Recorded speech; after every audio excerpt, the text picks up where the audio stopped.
सुनील चौरसिया और आप देख रहे हैं द रिपब्लिक टाइम। तो आइए हम बात करते हैं, जैसा कि दीपिका पादुकोण ने एक्सेप्ट कर लिया है, उन्होंने एनसीबी के सामने बयान दिया है कि उन्होंने ड्रग्स लिया है। तो आइए हम जानते हैं जनता की राय। जैसा कि अभी खबर आई है मीडिया में कि दीपिका पादुकोण ने ये एक्सेप्ट कर लिया है कि उनका एक व्हाट्सएप पे ग्रुप है जिस पे वो ये चैट करती थी कि किससे ड्रग्स लेना है और किसको ड्रग्स देना है। इसके बारे में क्या कहना आप?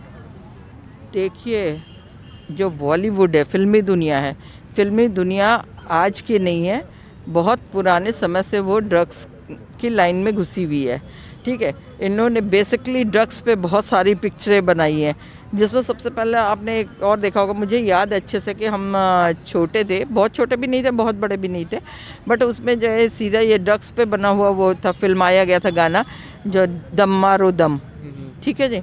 और इस तरह की और भी बहुत सारी पिक्चरें जिसमें आप देखते हैं कि शराब परोसी जा रही है, शराब का दौर चल रहा है, और कहीं पे जो है इंजेक्शन इंजेक्ट किए जा रहे हैं, और उसके साथ साथ में सुरा के साथ सुंदरी भी चल रही है। तो ये चीज़ें इनकी दुनिया में खुला चल रहा था।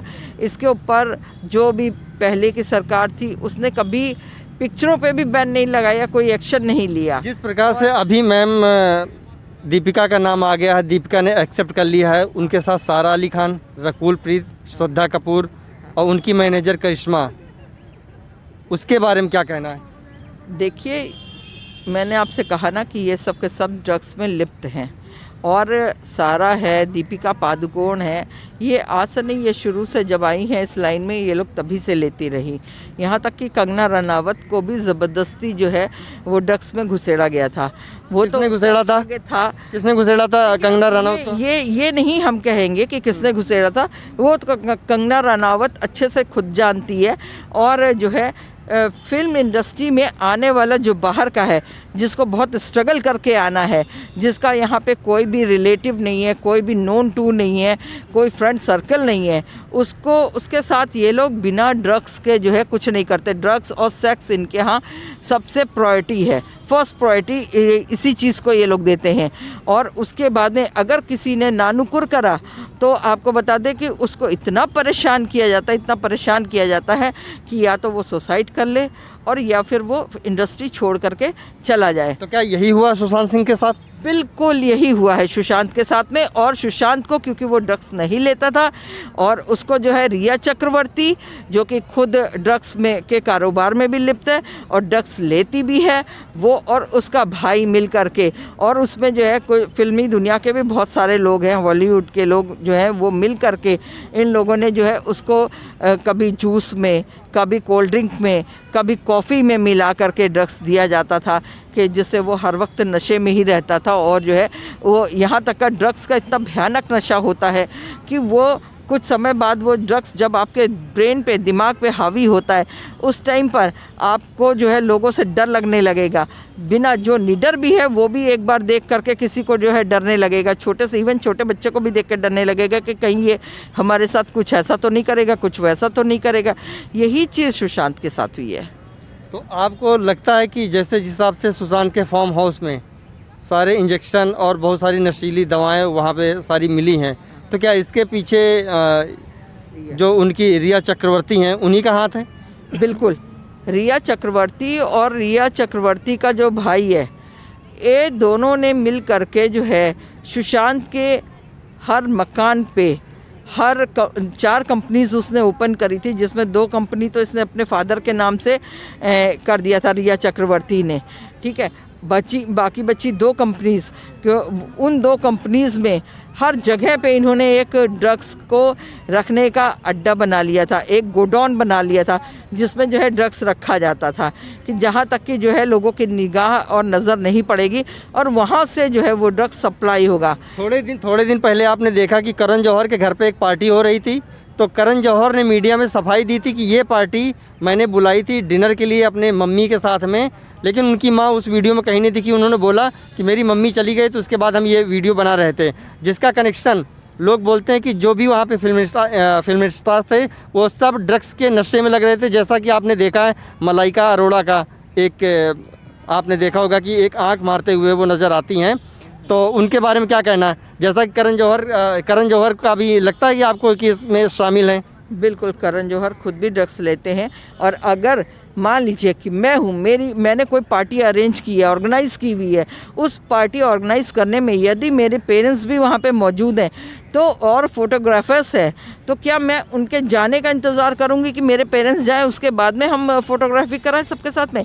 नहीं, मैं चाहूँगी कि मेरे पेरेंट्स रहें और अपने पेरेंट्स के साथ में उनकी भी मैं फ़ोटोग्राफी करूँ और करवाऊँ, और बाकी लोगों के की भी करवाऊँ, कि जो है तब ये रहे कि हाँ भाई, इस पार्टी का एक जो है उस मुद्दे में जो है मेरे पेरेंट्स भी मौजूद हैं। तो ये चीज़ करण जौहर इतना बड़ा खुद ड्रग एडिक्ट है कि करण जौहर जो है इस तरह की पार्टियां अक्सर अरेंज करते हैं, और उस अरेंज करने में उनके यहाँ सिर्फ और सिर्फ नशा चलता है, और वो नशे में वास्तविकता में जो है ड्रग्स चलते हैं। और यही नहीं, बॉम्बे में तो आप समझ लीजिए कि बहुत ज़्यादा, इतना ज़्यादा ड्रग्स चलता है कि कुछ कहने की हद नहीं। अभी मैं बता देती हूँ, जैसे एक गाना और भी था, ये बॉम्बे शहर है, हादसों का शहर है, यहाँ हर मोड़ मोड़ पे होता है कोई ना कोई हादसा। तो वास्तविकता में बॉम्बे में हर मोड़ पे कोई ना कोई आपको हादसा होता हुआ नज़र आएगा। कहीं जो है ड्रग्स के उसमें जो है किसी लड़की को जो है ले जा कर के गाड़ी में धक्का मार दिया, कहीं रेप हो रहा, कहीं कुछ हो रहा, बहुत कुछ होता है। तो क्या आपको लगता है जिस हिसाब से दीपिका ने अपना कबूलनामा दिया है एनसीबी के सामने, तो लगता है कि आपको कि उनको सज़ा हो पाएगी? बिल्कुल होनी चाहिए। देखिए, कानून किसी अमीर के लिए अलग, गरीब के लिए अलग नहीं होता, कानून एक ही बनता है, और उस कानून के दायरे में हर वो इंसान आता है जिसने कोई गुनाह किया हो। तो ये सब एक बहुत बड़े बड़े गुनहगार हैं, ये इनके आगे पैसों की आड़ है। ये पैसों की आड़ में जो है इतने जो है अंधभक्त हो चुके हैं कि जो है, और ख़ास तौर से जो है हम आपको मुंबई पुलिस और मुंबई की सरकार के बारे में बताएं कि इनके पास इतना पैसा पहुंच जाता है इन लोग फिल्मी दुनिया वालों के पास से, कि जिसकी वजह से ये अपने मुंह बंद कर लेते हैं, ये इन लोगों पे कोई एक्शन नहीं लेते हैं। इनके ऊपर तो तुरंत के तुरंत जो है कार्रवाई होनी चाहिए, और कार्रवाई होने के बाद में इनको सख्त से सख्त सज़ा मिलनी चाहिए। ड्रग्स लेना, ड्रग्स देना सबसे बड़ा जो है वो देशद्रोह में आता है। जिस प्रकार से जया बच्चन जी ने बोला था रवि किशन को कि थाली में छेद कर रहे हो, जिस थाली में खा रहे हो उस थाली में छेद कर रहे हो, तो उनकी बेटी श्वेता का भी नाम आया है। तो उसके बाद से जया बच्चन ने अभी तक कोई भी स्टेटमेंट नहीं दिया, उनके बारे में क्या कहना है? देखिए, जया इसीलिए तो ये चिल्ला रही थी कि जो है मेरा नाम इसमें, अगर हम ये जो लोग बोल रहे हैं, वो रविशंकर बोल रहे हैं, बाकी भी लोग बोल रहे हैं, लोगों के स्टेटमेंट आ रहे हैं, तो अभी हम इनको ये सब कह कर के कि जो जिस थाली में खाता उस थाली में छेद करता है, अगर ऐसा बोलेंगे तो लोगों की आवाज़ें बंद हो जाएंगी। आवाज़ें बंद होने से जो हमारे घर में कांड हो रहा है वो कांड जो है वो छुप जाएगा, लेकिन ऐसा नहीं हो पाया। और ऐसा ना होने पर उनकी बेटी जो है श्वेता बच्चन जो है वो छिनारा की ड्रग्स लेती है, ठीक है जी, और वो ड्रग्स में 24 घंटे लिप्त रहती है। तो इस चीज़ को दबाने के लिए जो है जया बच्चन ने बोला, तो जया बच्चन को किसी के गिरेबान में झांक के देखने के बजाय पहले अपना गिरेबान झांक करके देखना चाहिए था कि मेरे गिरेबान के अंदर क्या है क्या नहीं है। मतलब श्वेता बच्चन को बचाने के लिए केवल वो ये स्टेटमेंट दे रही थी कि ये जो है ये उनकी तरफ कोई इशारा न करे, उनके बच्चों की तरफ कोई इशारा न करे। वो अपने को दूध का धूला समझती है और अपने बच्चों को दूध का धूला समझती है। तो वो ये चीज़ भूल जाए कि वो जो है वो ना वो दूध की धूली है ना उनके बच्चे दूध के धूले हुए हैं। किसी के ऊपर एलिगेशन लगाने से पहले जो है आदमी को हमेशा अपने को टटोल करके देख लेना चाहिए कि यदि हम किस तरह का कौन सा एलिगेशन लगा रहे हैं तो कहीं हम उस तरह के हैं तो नहीं, या हमारे फैमिली में कोई इस तरह का है तो नहीं। यदि हमारे परिवार में कोई इस तरह का है तो हम उस एलिगेशन को लगाने से पहले अपने मुंह पर उंगली रख के चुप्पी रखना सबसे ज़्यादा बेहतर अच्छा होता है। तो इस चीज़ को उन्होंने ना ध्यान देते हुए फिर वो अनाप शनाप जो मर्जी आती वो बोल देती, चाहे वो सदन हो और चाहे वो कहीं पर भी हो।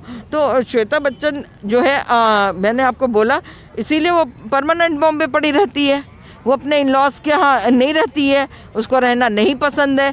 रही बात आप देखिए नवाब पटौदी का नाम, शर्मिला टैगोर का नाम डुबो दिया इसके बेटी ने, इसके बेटे ने तो शर्मिला टैगोर के जो है बेटे ने तो डुबोया ही डुबोया। एक शादी, दूसरी शादी, तीसरी शादी, उसको शर्म भी नहीं आई। हाँ, उनकी बेटी, उनकी पोती भी आ गई, सारा अली खान भी। हाँ, जैसे जो कि उसकी बेटी जो है उस उम्र की थी जिस उम्र की जो है करीना कपूर थी। करीना कपूर से तुमने शादी कर ली, और वो अब वो यंग जनरेशन क्या देख रही है? यही सब तो ड्रामे देख रही है। और वो सारा अली खान भी उसी में लिप्त हो गई जी, शर्मिला की पोती। तो और आज तक ना दादी बचा पाई, ना जो है बाप बचा पा रहा है। चलिए, बहुत बहुत शुक्रिया हमसे बात करने के लिए। दोस्तों, जैसा कि देखा, ये है दिल्ली की जनता जिन्होंने दीपिका, सारा अली खान और श्रद्धा कपूर के बारे में अपना स्टेटमेंट दिया। तो आगे की अपडेट के लिए भी देखते रहिए द रिपब्लिक टाइम्स। नमस्कार।